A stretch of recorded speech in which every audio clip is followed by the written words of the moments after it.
Surviving Now, we are really focused on creating a show that brings people together in a mindful and meaningful way. So again, this is Andrea Powell with Karana Rising on Surviving Now, and I am joined by Liz Kimbell, who is our Director of Programs at Karana Rising, and Holly Daniels, who is all kinds of amazing. I'm going to let her introduce herself, but the thing that I'm most excited about, besides the fact that I get to call her my friend, is that she has started a sober housing program for women in Ohio. And I have to say, as someone who also started a safe home several years ago for survivors of trafficking, I know that her life is all kinds of beautiful and crazy right now. So I just commend Holly on that. Liz, I want to give you an opportunity to just introduce yourself. So take it away. All right. My name is Liz Kimball. As Andrea mentioned, I am the program director at Karana Rising, which was just founded within the last 2 years. So we're very much in our infancy. I come from a background of about 8 years in the anti-trafficking, domestic violence, and disabilities community. I'm a survivor of trafficking myself. So at the very bottom, the very foundation of my work is about providing the programming that wasn't available to me when I exited my trafficking situation. And then on top of it, my life is compounded by being a mom and a wife. And at the tippy top, the cherry on top is being sober. And so today I'm so excited to talk about how sober living looks in my life and how I have made the last 22 months of sobriety last, and also how I'm managing my sobriety while in quarantine with my family. Excellent. Thank you, Liz. Holly, I'm going to transition to you. So take it away. We want to hear all about you. Yes, ma'am. So my name is Holly Daniels. I am the owner, creator, and director of a business called Hope Point. And I also am the co-founder and community outreach director of a nonprofit that I helped co-found called Reaching for the Shining Stars. What we do is provide direct services to women that are still caught in the bondage of sex trafficking, addiction, and homelessness here in Columbus, Ohio. And then we also kind of walk them through their whole journey from exiting to a program, and now we're providing transitional housing as well, which is amazing. Like Andrea said, it's crazy yet beautiful all at the same time. I myself am a sex trafficking survivor, was held captive in many forms, not by just chains and bondage, but many forms for 17 years of my life.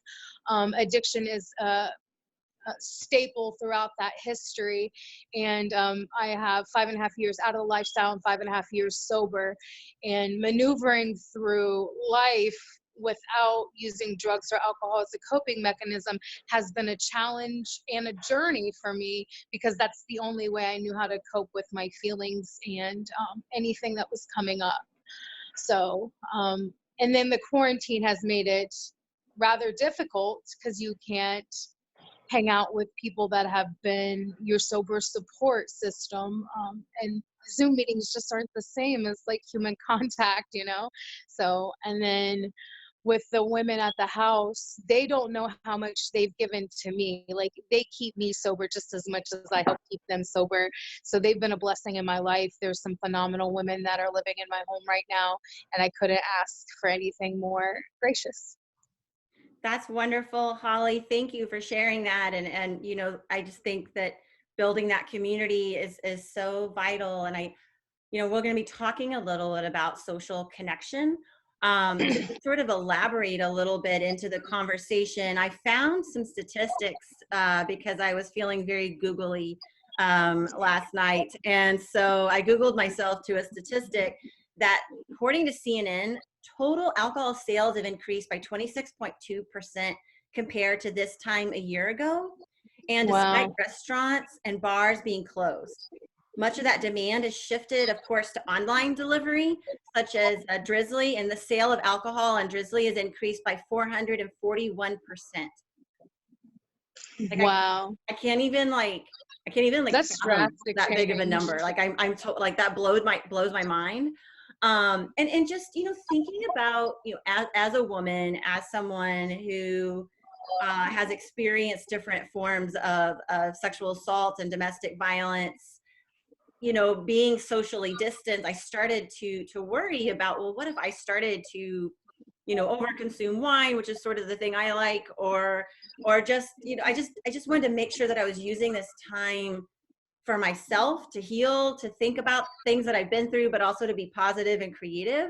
And I joined a happy hour a little while back with a group of girlfriends who I grew up around, and it really struck me that everybody was having wine and celebrating, and then they were like totally weirded out that I'd made these medicinal mocktails, which I will talk about later, but like, don't try it, don't knock it until you try it. But at the same time, I felt like I almost had to make the mocktail look like a real alcohol drink in order to mask that I wasn't actually drinking. And I was like, this is crazy. Like, I think we need to like take the lid off of this conversation and really think about what heals us, what brings us together. Liz, you know, I think there's a lot of sugarcoating and a lot of memes out there right now that I know you like to get frustrated with when you see them, and so do I. All that like sort of like over the top positivity, when the reality is like there's a lot of good, but there's a lot of challenge right now. What drove you to decide to live a sober life, and what is that like for you now? Yep. So I drank pretty steadily, minus my pregnancies, for about 18 years. You know, initially to cope with the death of my father and to kind of pick up where he had left off with his own alcoholism. And then into my now 30s, and it wasn't a dramatic, you know, life-saving thing. It was very much a, I can't sustain this lifestyle anymore without it becoming abnormal, like without it becoming a really big problem. It was creating an issue in my marriage. And so in order to prevent what I felt would be kind of backsliding in life, I felt like giving up alcohol was the best way to prevent becoming kind of what my parents had always been to me, which were drug addicts and alcoholics. You know, I always was trying to be different and trying to be aware of myself and my issues. I felt like my parents were aware, but it wasn't important enough to them, you know, and they just were never able to get sober. And so I felt like I needed to get sober for myself, for my children, but mainly because I wanted to not be in the position that my parents were in, which was death and eventual dementia, you know, early dementia. I wanted to be around for my kids, and I wanted to be around for my marriage, and I wanted to have a future. And the only way to do that for me at that point, and without a doubt, was to give up alcohol. Yeah, no regrets at all on that. I think that's really it's profound, and I really appreciate both the openness with what you're sharing, but the fact that, you know, people often do think that having a substance bond to alcohol, that the only way that somebody leaves that situation or changes that situation is through some dramatic, you know, either like harsh reality call, or there's some big epiphany, when like it can just be, hey, I want to experience life differently. Right. So I think that at the time it felt very like non-dramatic. You know, it was just, well, I mean, it was dramatic because we were having an argument, and I was very dramatic within that argument. pouring my alcohol down the sink, just looking at my husband going, I hate you. But, when I gave up cocaine in my teens, that was dramatic. I had overdosed. I woke up and I was just very fortunate to be alive. My trafficker was, in a different hotel room than I was. I was being isolated by myself as a punishment. And that actually saved my life because I was able to run away from my trafficker at that. It was waking up, body fluids on me, trafficker in the next room. I had a very small window to get out, and I did. And it was incredibly terrifying. That was dramatic. So when I gave up alcohol, it felt very not dramatic in comparison. Right. That makes sense. Yeah. Well, I remember when you actually explained to me that you were becoming sober, and one of the thoughts I had in my mind was, oh, but I don't really ever think of you as someone who drinks too much. I mean, not that I'm stalking around in your windows checking what you're doing at night. I definitely don't do that, but it was still, I was very fascinated by it, to be honest, in a positive way, and actually started to provoke me to think about some of those things a little bit differently. Well, I'm glad to hear that. I've gotten that reaction from a lot of people in my life who I drank with, and then they were kind of like, wait, am I an alcoholic too? I think it was just what people weren't seeing. Drew, my husband, really saw all of it, right? And so when he came to me and was like, hey, this is becoming a little bit of a problem, it was like, okay, he has the insight that no other human on earth has. Right. So because of that, I trust him implicitly. He's my husband. He's my life partner. I'm really mad at him for bringing it up. How dare he? But he's not wrong. And I didn't get sober because my husband told me to. I quit drinking because my husband, my life partner, who had been with me for 11 going on 12 years, said, and it took bravery on his end to come to me and be like, hey, this is posing an issue in our lives. This is posing an issue as a mother, you being a mother, this is posing an issue in our marriage. And that was enough for me to be like, you know what, it's not worth keeping the substance. It's just the substance. My life is worth more than that. I think that's really profound. Holly, you started a sober home recently. I'd love to know a little more what inspired you. What are some of the challenges? As I said before, starting a home of any kind, anything like that is beautiful and crazy intense. And I get to kind of see some of that journey through our social media connection, but I want to hear it from you directly. Absolutely. So stepping out of a lifestyle of prostitution or sex trafficking, however you deem it, and drugs and alcohol addiction is really, really hard because it's unknown. If somebody's lived a certain way their whole life, or this has been their life and this is the only thing they know, you have to learn holistically and change holistically everything about yourself.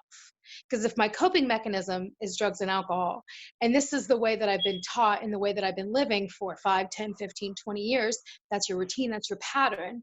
So stepping out, I will watch, and I'm very active in my community. There's a program here called Catch Court and Amethyst, and there are just so many programs that I'm involved in that I volunteer, or those are my sisters, so I'm there helping. And I watch these women, and they'll get into a program, they'll exit the lifestyle and get into a program. That program might be 4, 6, 9 months, and then I watch them step down and return to toxic environments, living with sugar daddies or boyfriends or family members that helped create the situation in the first place. And I watch them relapse, and it's either I'm passing a bag out to them on the street on Sunday in the afternoon when we do our street outreach, or I'm following social media and they're just, you can tell that they're using again, and they're in despair, or I'm scrolling on Facebook and I see an RIP post about them. So I wanted to be part of the solution and not be part of the problem, because if I'm just watching this happen, then I'm not really helping. I know transitional housing or housing in general is one of the biggest gaps here in Columbus, probably in the nation, because where do women go once they leave? How do they get out? Like, where do they get stability in some type of secure environment so they have the opportunity to work on their issues of drug and alcohol addiction, or maybe it's codependency, maybe they have trauma from whatever it is in their life. So I have been pitching this idea of transitional housing to everybody. I know senators, state representatives, people in government, judges, so many people here in Columbus. And like, I just felt like I wasn't being heard. So I decided with a partner that we were going to purchase a house. This is my first home purchase ever in life. And I don't live there. So, which is wonderful. Like, I get to have this home that is helping women out of a toxic environment. So it's a beautiful thing to sit back and watch. Like, the women are just so appreciative of what they have. And I wanted to be different than some of the other sober living homes that are here in Columbus. Not degrading what they do or bashing them at all. They're just not real involved. So like, maybe they're not in recovery, maybe they don't struggle with some of the same issues that I have, but my heart and my passion is helping my sisters. I am them. So if somebody didn't guide me through the exit process, I wouldn't be doing the things that I'm doing today. And what has created my stability and my success in being sober or acclimating back into society in this new life has been community and connection. So I'm there on a weekly basis. We have weekly house meetings that myself and my partner sit in on. Like, we listen to them, like, what are your needs? Like, what do you want from us? Like, how can we help you? And then we also, like, make some corrections of the rules. Like, you're not doing this. This is what needs to be done, or this is what's going to happen next. We give plenty of opportunity, because I don't think recovery is cookie cutter. No program should be cookie cutter when you're dealing with addiction, because it's not black and white. There are gray areas. There are things that these women have been through. And I think that an individual treatment plan is required for each and every one. And we're very hands-on at Hope Point. When they come in, like, we create like 3, 6, 9 month and year goals, because it's like a temporary program. Our goal for them is long-term permanent housing of their own. And a lot of these women haven't ever had that, never paid a rent in life, myself included, until I moved out of the program that I was in. I had never paid rent in my life, and I was 35 years old. So I didn't know how to do a lot of the things that normal people, will call them, and in society do. So it's teaching them skills, like getting them jobs, teaching them how to interview, teaching them how to dress for an interview, walking them through the process of budgeting, paying their bills, and just all kinds of stuff that you would think come naturally, but maybe they weren't taught that, from their parents. So we're stepping in and helping them transition back into life. I think, Holly, first of all, again, thank you for what you do, and the embodiment of hope that you actually are. I feel like naming that Hope Point was kind of like naming it after yourself, because you just bring so much hope to so many people, myself included. I was so blessed to meet you over a year ago on our survivor retreat. But I really think there's something you said that's profound, and kind of leads me to my next question with Liz. If you haven't seen certain behaviors modeled, people often, unless there's a very intentional and deliberate shift, we either model what we saw growing up with our parents or whomever raised us, or we decide to go a different direction with ourselves. But one way or another, we're still a product of that background. And so if you don't have a vision of, like, what does an adult life look like without substance, or without, say, toxic relationships, because, we talk about bonding to things that are unhealthy. We're not just talking about alcohol or drugs or cigarettes. We can be talking about relationships. We can be talking about a lot of stuff.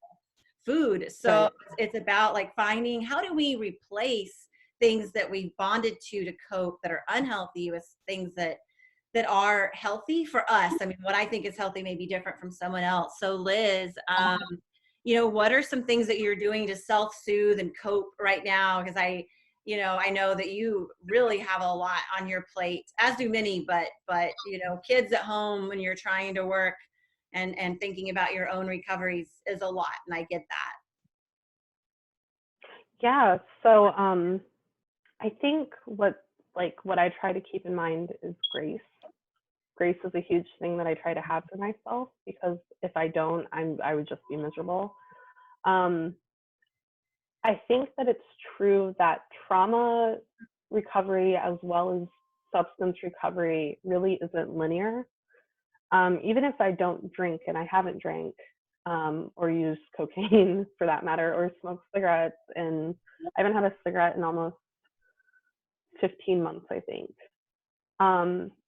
I still think about them every day. Like, I want to smoke all the time. But I have to keep in mind, like, you know, how far I've made it, and use the coping mechanisms that I taught myself or that I learned through my community on a daily basis. But during the quarantine, I think what's kept me sober is really focusing in on my art and my spirituality. You know, I kind of have to be present with my family. We're in really close quarters. We live in a very small house together. I have 2 children who are almost 9 and about 10 and a half. And so they're not toddlers anymore. They're not as needy as they were as toddlers, which, God help us, I can't imagine being in a house with toddlers right now, you know, sober or not. So they're quite independent at this point in their lives, but they still need me, and I'm still their mom, right? And so the way that we've coped is taking family walks. My uncle and aunt actually bought me a tricycle with a big basket on the back, and so we've started taking some family bike rides. It's not pretty. I'm the heaviest I've ever been in my life, and so you know, I don't get too far without having to stop and take a breather. And then there are days that I don't do well, that I'm curled up in a ball. My depression has just like really reared its ugly head. I'm in the same pajamas for 3 days. But at the end of the day, I still haven't taken a drink, you know? So coping and recovery, even now during quarantine, still isn't linear. It's a process that is messy and uncomfortable most of the time. But every minute sober is worth the pain and the discomfort at the same time. My son's therapist brought us a sheet of 99 coping mechanisms, and it's written for children. It's very simple, but I've often referred back to it for our whole family during this whole thing. You know, how can we all cope better? And you know, and small tools like that have been really helpful when I can't be creative myself because I have a block. So it's been interesting to see how sobriety has played a role throughout this whole thing. But I would say being creative has been the biggest outlet for me. Well, I think that's, I mean, I get to see a lot of your artwork online, and actually, I'm not going to turn my computer around. I'm looking at some of your artwork that's hanging above my room.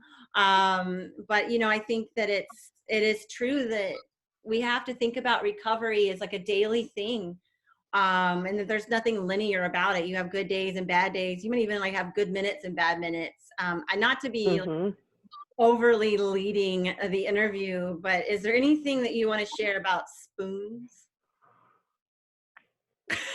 So the spoon theory, the spoon theory is actually, I believe it was created within the lupus community, people who are suffering from the disease called lupus.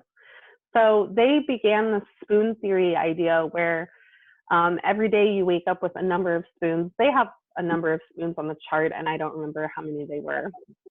But daily tasks eat up spoons. You know, if you have to get up and brush your teeth, that might be 1 spoon. If you have to go to work, that could be 5 spoons. If you have to be with your children, that could be 5 spoons. And so I myself have about 5 spoons that I work with. And some days I can only get up and brush my teeth, and other days I can get up, brush my teeth, take care of my kids, go to work, bake a cake, and, you know, make a piece of art all before I go to bed. For the next 3 days, I probably won't have any spoons left. But I felt like this was just such a great opportunity to find a language that could be universal. And I found it in sobriety. And it became my greatest tool in communicating to everyone around me, like how I was feeling, how I was doing, from my husband and my children to you as my partner in business, to some friends who I've taught the spoon theory to, or, you know, sent a link about it to. And it really has become one of the greatest coping mechanisms I've ever discovered. My therapist even uses it with me now. And so it's an amazing tool, and I highly suggest everybody adopt it into their lives. Okay. I love it. Actually, I've actually started thinking about it myself. Initially, I was like stressed out because I couldn't figure out how many spoons I would start with. And I realized that clearly I was using spoons in order to figure out the spoon theory. And I needed to like stop. It shouldn't be that difficult. Yeah, I was like, okay, I'm getting into some kind of like meta spoon problem over here. So I'm going to let it go. Some like inception problem. Yeah, I was like, this is getting circular. So Holly, there's something that you said, and that I just really think is important around social connection and how you build that, how you sustain it. How has your support network supported you and looked like for you, and how has that shifted to creating that social support at Hope Point? And you can totally get real with me, because I have managed a safe home, and I know sometimes you can have very, very intense conversations about somebody's toothbrush being missing.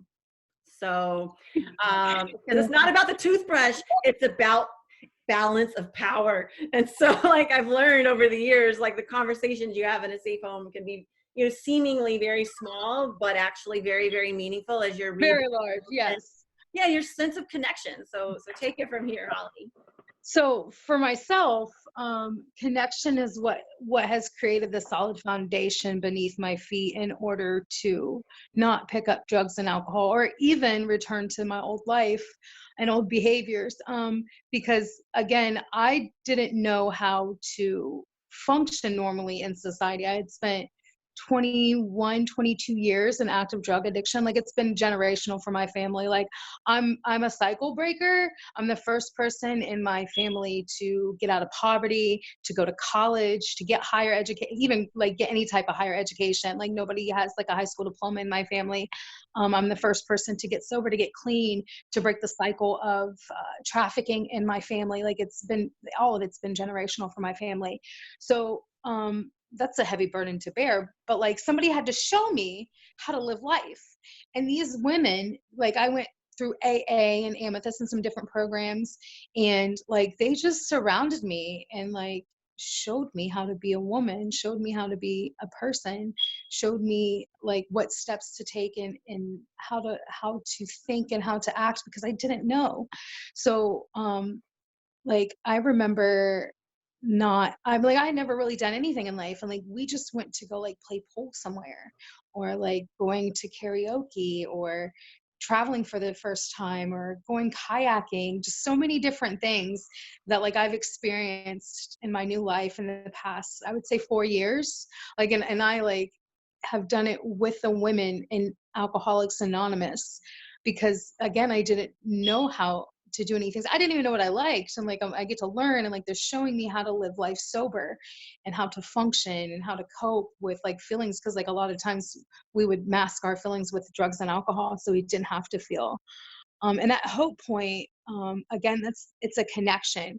I don't want them to feel like I'm somebody that's like, I don't want them to feel as if like I'm the director of the program that they're living in, and like their housing is in jeopardy, or they're in trouble, or a consequence for their actions is a punishment, because it's not a punishment. You're not in trouble. We're just trying to correct certain thoughts and behavior patterns that you've established over the years. And I think it's the connection that I create. I don't treat them as a tenant or a participant of a program. I treat them as my sister. I want them to be able to feel like they have an open door to come be honest with me about anything that's happening. And so far, it's working.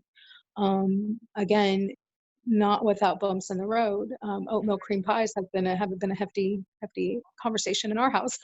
Like just simple things, like things that you wouldn't think would be a big deal, but they really are, because like lying and stealing are just have no purpose or place in our new life. Like it's just not, even the smallest lie just doesn't serve a purpose today.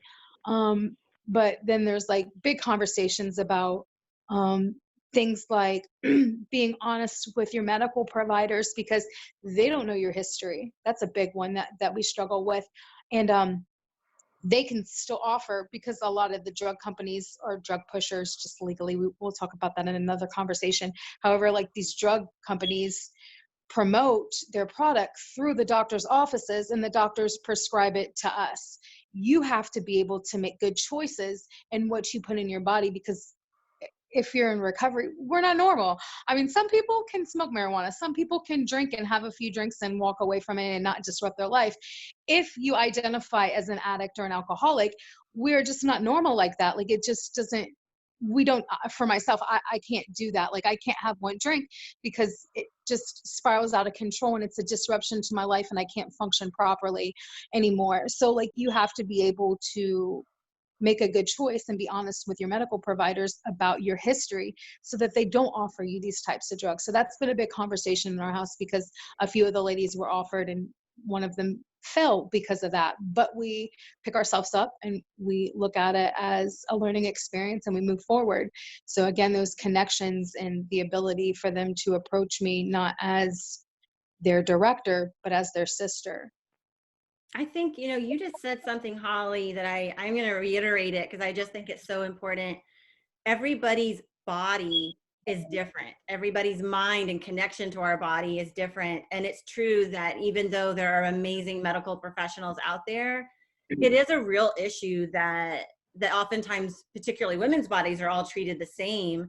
And there are these drugs that are being tested and pushed out through people we trust in the doctor's office. And so it's both about being honest with yourself about what you do and don't need and what does and doesn't work. Some people, talk therapy is what they need. They need cognitive behavioral therapy to guide them through the healing process. Other people need more body-based work, somatic hearing, EMDR. I mean, there's many strategies. Some people, like myself, have an addiction to self-help podcasts.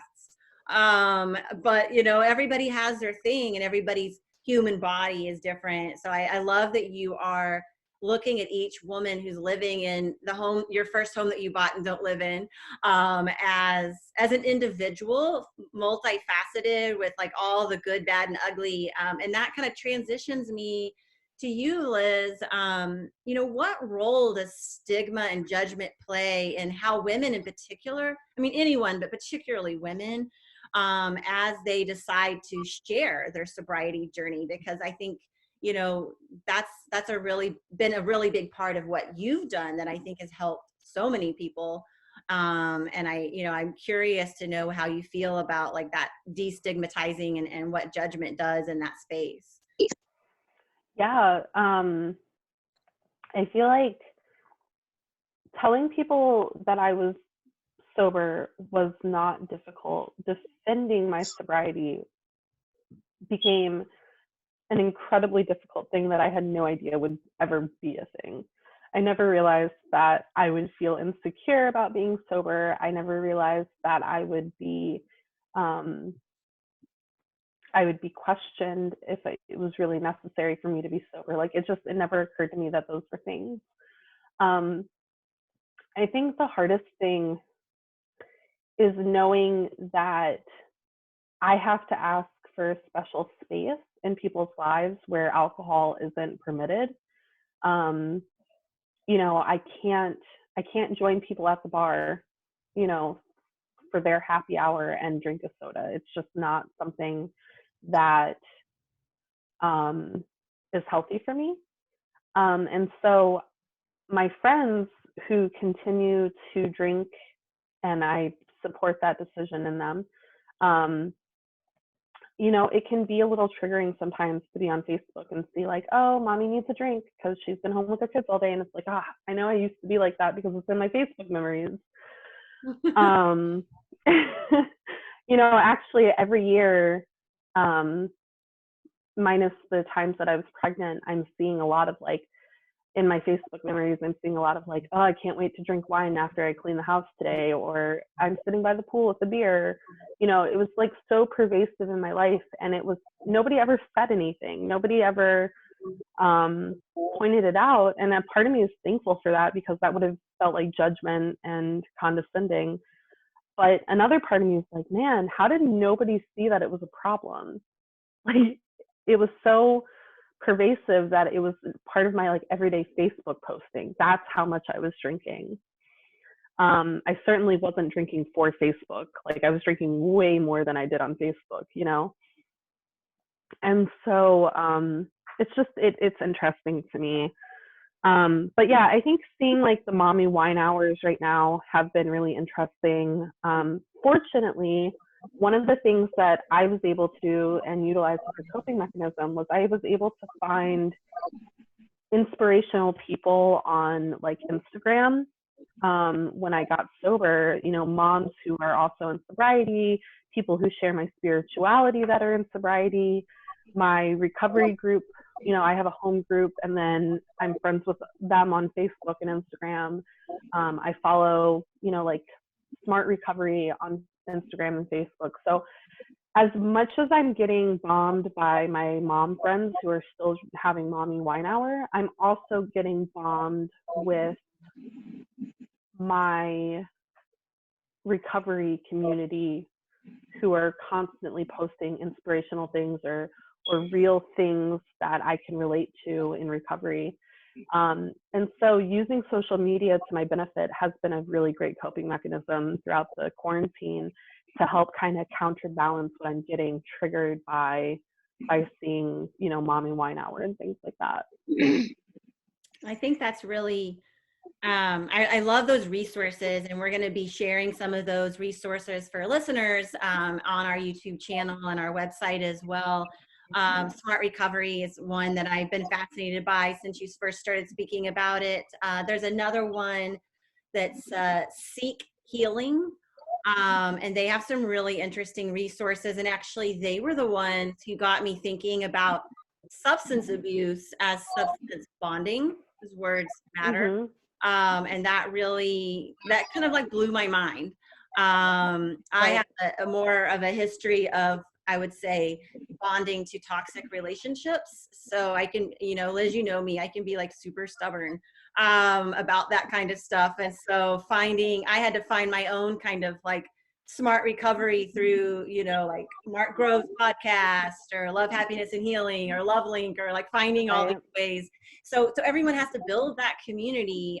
We're getting close to the end of our time, but I wanted to ask you, Holly, if there's any other resources that you can think of for someone who's thinking about entering into a sober lifestyle, be that someone who's a survivor of trafficking or intimate partner violence, or just, you know, little Granny Smith who's 60 years old and thinking, you know, today's the day I might change my life.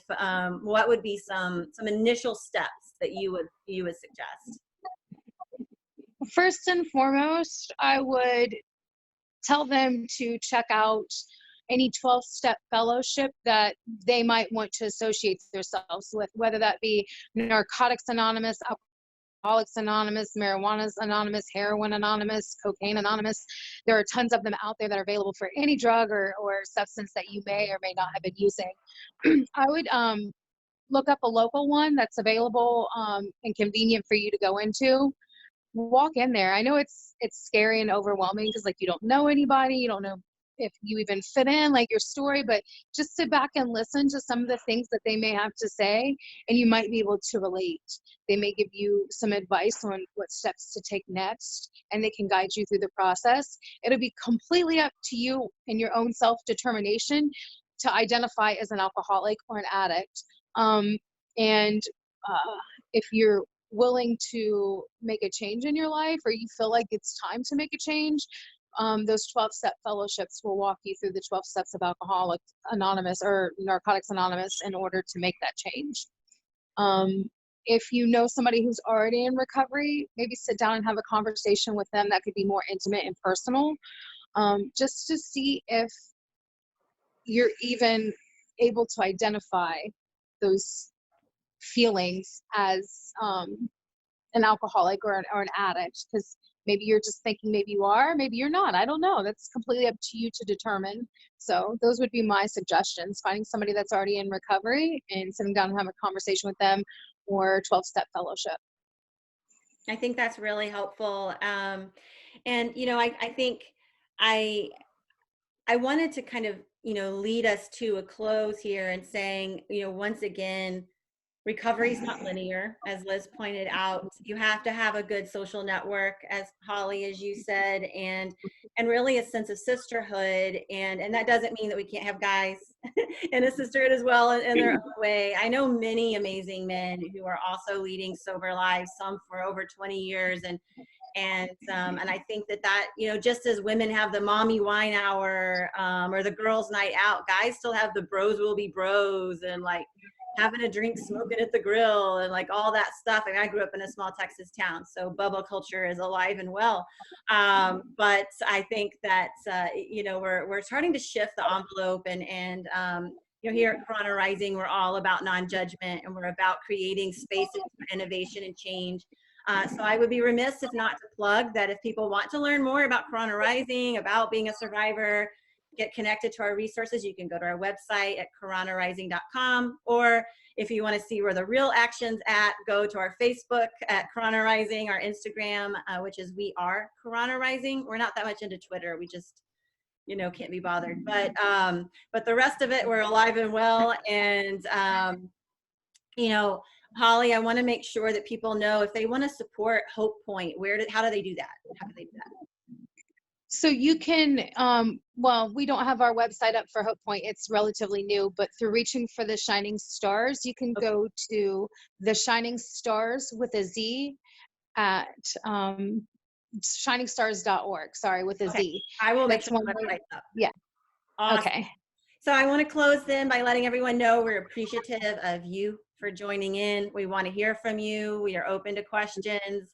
We're open to even other show ideas. I can't promise that I will do everything that you bring as an idea, because some of it might be out of bounds of what we want to do. But here at Surviving Now, our goal is to bring survivors together to speak to issues that we're all facing as a society today. So thank you, listeners and viewers. Thank you to our lovely guests and to everyone who's surviving and thriving daily out there in the world. This is Andrea Powell with Surviving Now at Karana Rising. Have a blessed day. Bye.